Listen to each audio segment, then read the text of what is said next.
Welcome to Edutech IT academy.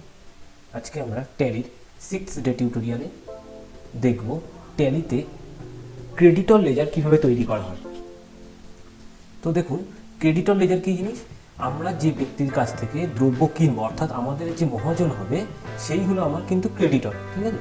So এই creditor থেকে যখন আপনি কিনবেন, আপনি দ্রব্য ক্রেডিটে কিনতে পারেন, মানে ধারে কিনতে পারেন বা ক্যাশে কিনতে পারেন। সো আপনার কাছে কিছু কিছু ক্রেডিটর ফিক্সড থাকবে, ঠিক আছে? সো সেই ক্রেডিটরের অ্যাকাউন্টগুলিকে, লেজার অ্যাকাউন্টগুলিকে আপনি আগে থেকে তৈরি করে রাখতে পারবেন। অ্যাকচুয়ালি লেজার অ্যাকাউন্ট সম্পর্কে আপনাদেরকে আগেই বলেছি। সো এখানেও আপনাদেরকে লেজার অ্যাকাউন্ট সম্পর্কেই বলা হবে, কিন্তু সেটা শুধুমাত্র ক্রেডিটর লেজার অ্যাকাউন্ট সম্পর্কে, ঠিক আছে? ক্রেডিটর লেজার অ্যাকাউন্ট তৈরি করার ডিটেলসটা এখানে দেখবো। তো চলুন দেখা যাক। এখানে আমার অ্যাকাউন্ট দেখুন তৈরি করা আছে, একটা কোম্পানি তৈরি করা আছে এবিসি ট্রেডার্স, সেটা আপনারা জানেনই। এখান থেকে আমরা যেখানে যাই, যেটা হলো অ্যাকাউন্টস ইনফো, দেন লেজার, দেন ক্রিয়েট। এখানে আপনি ক্রেডিটরের নাম দেবেন। এখানে দেখুন, ক্রেডিটরের যখন নাম দেবেন, ধরুন এখানে নাম দিলাম আমি সাপোজ SSTR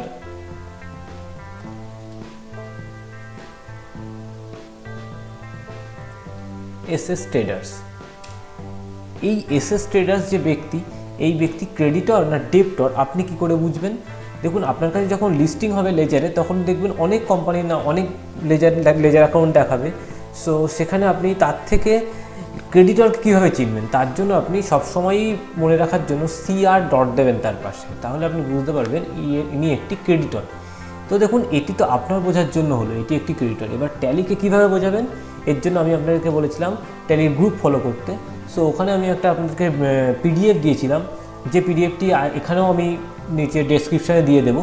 সো এখান থেকে আপনি দেখে নেবেন, PDFের টোটাল লিস্টটা নিয়ে নেবেন। ওইটা আপনারা ফলো করলে সুবিধা হবে আপনাদের, ক্রেডিটর কোথায় থাকবে। আন্ডারে যখনই আপনি আসবেন, এই আন্ডার থেকে রাইট সাইডে যে লিস্টটা দেখতে পাচ্ছেন, এখান থেকে আপনি সানড্রি ক্রেডিটর্সে যাবেন। ভালো করে দেখুন, সানড্রি ক্রেডিটর্স, ঠিক আছে?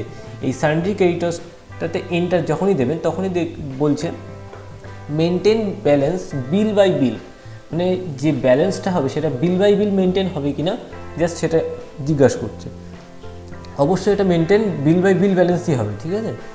নেক্সট আছে ডিফল্ট ক্রেডিট পিরিয়ড, তার মানে আপনি কতদিনের ধারে দ্রব্যটি কিনছেন। এমন হতে পারে 1 সপ্তাহ ধারে, 2 সপ্তাহ, ঠিক আছে? সো 21 দিন হতে পারে, 30 ডেজ হতে পারে, 15 ডেজ হতে পারে, ঠিক আছে? 45 ডেজ। তো আপনি এখানে ধরুন দিলেন 21 ডেজ, এন্টার। 21 ডেজ নিয়ে নিয়েছে। Check for credit days during voucher entry, যখন আপনি ভাউচার এন্ট্রি করবেন, এই যে 21 ডেজটা আপনাকে শো করবে কিনা সেটা জানতে চাইছে। তার মানে আপনি যখন বিল পে করবেন, তার কাছ থেকে যখন ধারে কিনছেন দ্রব্যটা, পরে তো টাকা দিতে হবে তাকে, তাই না? সো টাকা দেওয়ার ডেটটা কবে ছিল আর আপনি টাকা কবে দিচ্ছেন, 21 ডেজের ভেতর দিচ্ছেন নাকি সেটা এক্সিড করে যাচ্ছেন, সেটার জন্য আপনাকে ওখানে ভাউচারে শো করবে কিনা জাস্ট জানতে চাইছে। এটা অ্যাজ ইউজুয়াল আপনি ইয়েস করে দিতে পারেন, ইয়েস করেই রাখবেন, তাহলে সুবিধা হবে। এরপরে চলে আসে এই ক্রেডিটর যে আছে, ক্রেডিটরের নাম এখানে অটোমেটিক নিয়ে নিয়েছে। এই ক্রেডিটরের অ্যাড্রেস, ধরুন আমি বললাম এই ক্রেডিটরের অ্যাড্রেস কলকাতা, কান্ট্রি তো অবশ্যই ইন্ডিয়াই হবে, স্টেট ওয়েস্ট বেঙ্গল। এই যে স্টেট আর এই পিনকোড, এটা কিন্তু আপনি অবশ্যই পিনকোডটা যত মানে অ্যাজ ইউজুয়াল দিলেও কোনো অসুবিধা নেই, কিন্তু স্টেটটা কিন্তু খুবই ইম্পর্টেন্ট। স্টেটের উপর ডিপেন্ড করে আপনার কিন্তু GST ক্যালকুলেট হবে, ঠিক আছে? সো আমরা পরবর্তীতে যখন দেখব GST দুটো ভাগ হয়ে গেছে, একটা CGST এবং SGST একসাথে পড়ে, আর একটা হয় IGST, ঠিক আছে? সো এটা সম্পর্কে আমরা ডিটেলসে জানবো পরে। তার জন্য এখন আপনাকে অবশ্যই এই স্টেটটা ঠিকঠাক করে দিতে হবে। এখানে আমি ওয়েস্ট বেঙ্গল সিলেক্ট করলাম। আমরা এখান থেকে একটা পিনকোড অ্যাপ্লাই করলাম।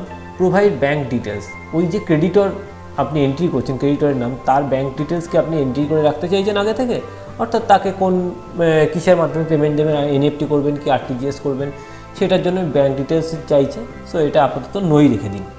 নেক্সট, ওই ব্যক্তির প্যান নাম্বার, যদি ওই ব্যক্তি আপনাকে প্যান প্রোভাইড করে, অবশ্যই ওই ব্যক্তি আপনাকে প্যান প্রোভাইড কেনই বা করবে না, উনি একটা তো মহাজন আপনার, ঠিক আছে? সো প্যান যদি প্রোভাইড করে, তাহলে সেই প্যান নাম্বারটা আপনি দিয়ে দেবেন, সেটা যে কোনো প্যান নাম্বার, অ্যাজ ইউজুয়াল ওই ব্যক্তির প্যান নাম্বার দিয়ে দিলে হয়ে যাবে।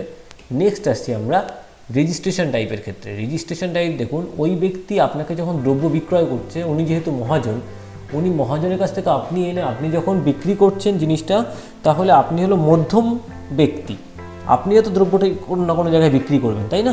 সো আপনি যখন দ্রব্যটি সেখান থেকে কিনে আনছেন তখন অবশ্যই সে জিএসটি সহ বিল করছে এবং আপনিও অবশ্যই জিএসটি সহ বিল করবেন, তাই তো?